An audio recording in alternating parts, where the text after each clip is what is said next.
Hey, all right, welcome back to Raff's Brain, a show about things that are interesting to me. I'm your host, Raff. It's time for another episode of Riffin with Raff.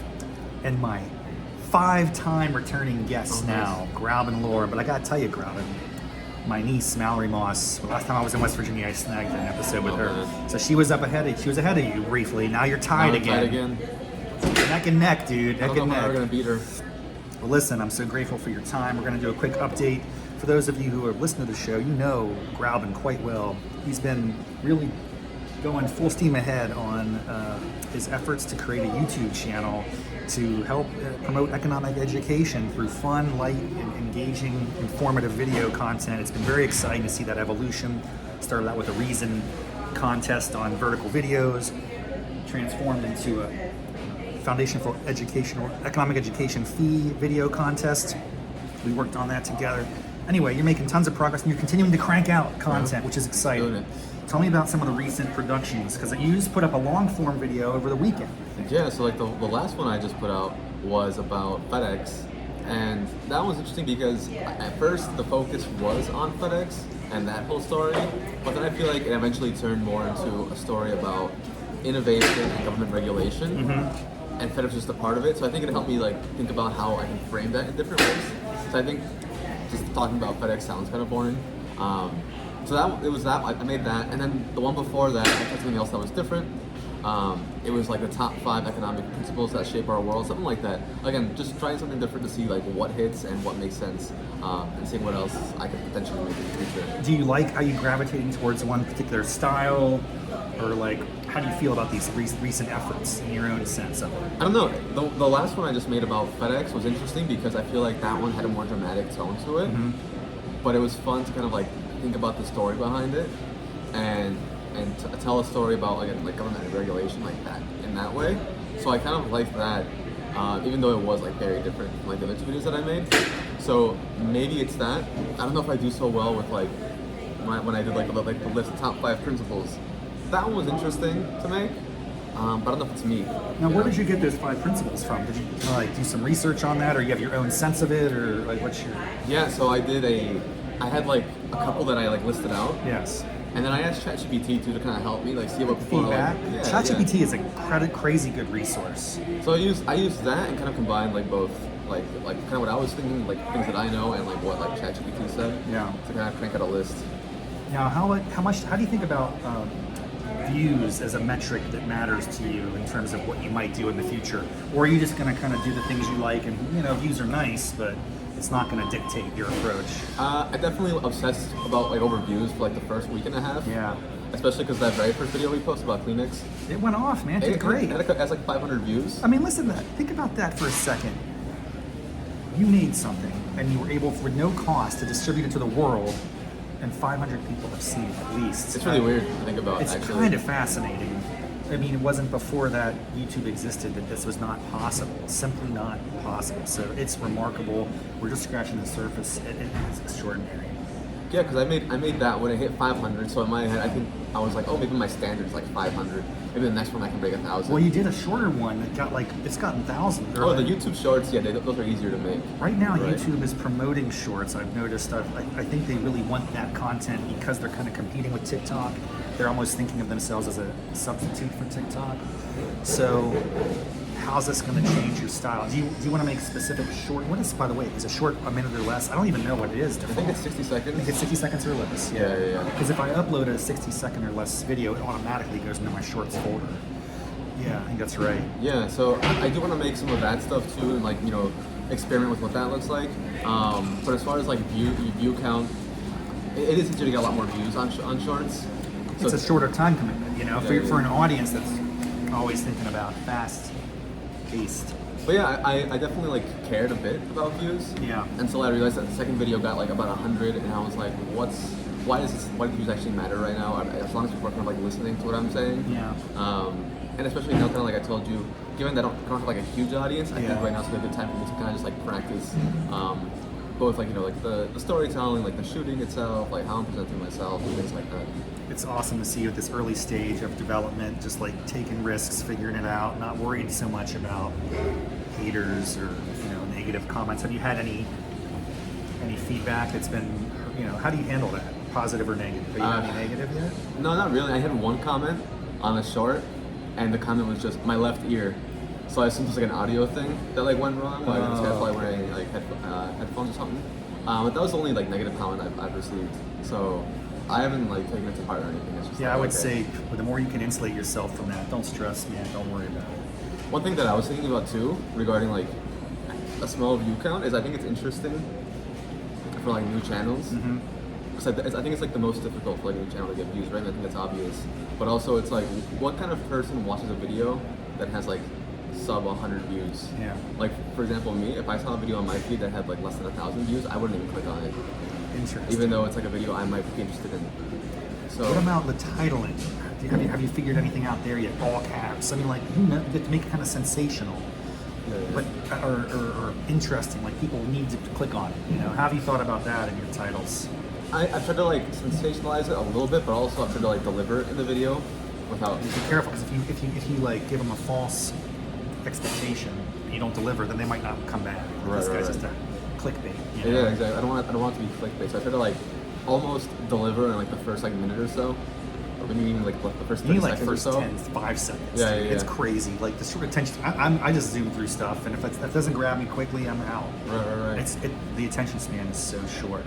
I don't know how we accommodate for that. So I don't have I'm still figuring it out too, like what makes sense. You don't want it to be it can't be too long because then it gets cut off. Yeah. So you have like 50, 60 characters at most.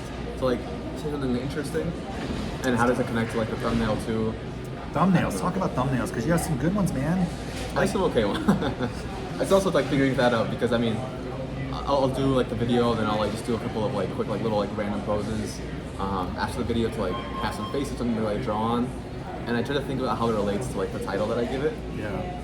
That way it's like in addition to the title, not just like the exact like thing that the title's saying. Yeah. So I don't know, it's been also a work in progress to see what makes the most sense. Like, the good thing that I tried this time around, and I'll let you know in the future if it actually mattered, is that YouTube lets you A/B test thumbnails, and it lets you do it this time around. You're gonna do it? You did? Well, I already did it. Oh, So wow. I have one where it's like a plain background, for example, and it's like my desk and whatever, and I had one that was like a more colorful background. And you're just curious to see what the reaction is. Yeah. It's still too early to know, but you'll let us know next time when you come back for the 6th episode, which will be hopefully in the near future. We'll keep going with this. What about next? Any specific topics or approaches that we should be aware of and that you're thinking about over the coming weeks? I'm not sure. One thing I was thinking about is like, should I do a video that's, about like a recent event, for example, just to like test that out and see if I can kind of like, execute on that. Yeah. So maybe that. A timely, like you basically, if something breaks in the news, you react within 48 hours. Something like that. Yeah. Because then that is a way to get traffic, like so. Very interesting. So maybe something there. Maybe it's like, can I comment or like on like media, for example. So I was trying to think about like who I can kind of look towards as kind of like a role model. Yeah. And like people that I watch on YouTube, for example. Sure. And the one guy that came to mind is some guy who talks about like the NBA, but his videos are so dramatic, where it's like I kind of almost just watch. I don't even follow the NBA. If you take a that closely. crazy view, that's going to get more people to watch. But you don't want to do that if you don't really believe in it. No, well, it's not even like a crazy view. It's just the fact that his storytelling is so good when he does these videos. Very dramatic. It's very dramatic. Does he have music and stuff? Yeah, exactly. He has the music. He has like the graphs, the stats, and things like that. So I'm like, what if I did something like that, where it's like, I mean, again, I don't like follow the NBA like that closely, but when I watch it because it seems like a really good storytelling. Yeah, very interesting. Have I been helpful in this? Now, we've talked about trying to partner a little bit, and I've created a little ChatGPT, a Grauben Lara bot, so I can insert information and I'll kind of try to spit it out in your voice and tone. I've shared some scripts. They might not be of the style you want to do anymore. I just wonder how I can help. What else could I do, you think, to support your work?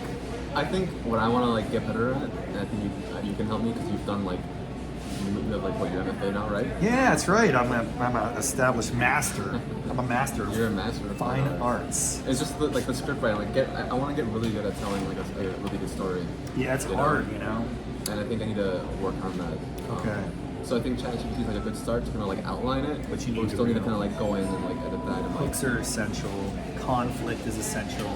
See, it's hard for me because I'm a conflict-averse person. I don't like conflict, but you have to create attention. Yeah, but it's like what's next, what's happening. Nice. Yeah. Like in like the last video I made about like the FedEx stuff. There's like the hub and spoke model, whatever. Yes. And I had like a whole like minute where I was just talking about the hub and spoke model. Yeah, maybe and it's after I watched the video, I was like, this is boring. too and dry. I literally just like Nice. So you cut it. You actually anything you can do to shorten and tighten is probably a good move. Yeah, because I mentioned like the hub and spoke model for like 5, maybe 10 seconds. Now you talk too much. And then I was like, and then that's it. I left that. That's part. all you need, you know. Kind of like if people want to go deeper, they'll figure that out. Yeah, you don't have to yeah. spoon feed everything to them. Okay, and you just got back from Brazil, so maybe you have some Brazil content coming up. Yeah, I'm hoping to make like a short about Brazil recently about like their tax system and like what that seems. But I think that's also like really interesting, just to, like it's almost like a travel vlog in some ways, where it's like you kind of like go and like see like about a country and then like you learn something about it. So I want to do more of those since I've been able to travel a bit. One more thing about the tags. Do you go in and actually add certain terms and phrases? I don't know how that works. I don't know if I see any changes in it. Like, but that's just something to think about. How do you think about those elements? It's not the hashtag in the actual like description, but in the as you upload the video, it says it's not tags. It says something else. No, I think maybe they are called tags, but I know what you're talking about. It's not like a hashtag. Right. But it's weird because like search terms or whatever. YouTube literally says like these probably won't help you that Really? much. So I didn't know I had like a couple. I've added a couple, but I don't really know if I it don't helps think or they not. work. I don't know if that does anything. So yeah, I like when I'm uploading something, YouTube literally says like you can add tags, but they won't help with like your SEO. Something like that is what it says. Interesting. I'm actually going to experiment with. I have been just starting on this short made out of long form. So this episode that you're watching right now will be sliced using Opus. It's a crazy tool, right? Yeah, you just upload a video and it spits out like 10 different shorts. I don't even discriminate. I just upload them all. I want to see which short gets the most traction and why, and like then I can learn from it. But right now I'm just in like a shotgun mode. This video will be sliced and diced into maybe 10 little shorts, and I'll throw them on there and we'll see what happens. So stay tuned, and I'll share anything I learn with you. Likewise, keep me informed as you're learning. It's been really cool just to work with you the past 2 or 3 months on this. Yeah. We're just getting started, man. I saw a graph the other day where it was like it's like the technology adaptation curve or adoption curve. Yeah, I know what you're talking about. And I posted about it on LinkedIn too. It's like you know you have your early adopters onto something. You like eventually like innovators and whatnot. Right? Yeah. Late majority, early majority, etc., etc. And I was thinking about how like that relates to like all of this content too. It's like what I said about like the who watches like a video with like no subscribers and no views. There's like a very small percentage of people, and eventually something might just hit. A critical mass and takes off, and that's so cool. And you've essentially the back end data on YouTube is crazy. It's crazy. You can see what's the average watch time. Where do people stop watching your video? How do you learn from that? The A/B testing on thumbnails, like you said, I haven't even messed around with thumbnails yet. Not so much. I had a little bit of time. I hired a guy in some foreign country for a very low cost. It was just like he would make these crazy thumbnails for me, but they were, I don't know if it really mattered. I felt weird about it, so I stopped doing that. But yeah, man, this is really great. I'm grateful for your time, your friendship, your ambition. Yeah. I believe you're a very important voice for these ideas, and we need to keep doing it. So I'm going to help you out as much as I can. I appreciate it. Thanks, everybody. Thanks for joining us. We'll see Grauben in a future episode. Stay tuned for more great content on Raff's brain. Yes. Everything that's interesting to me. All right. Have a great one. Bye-bye. All right.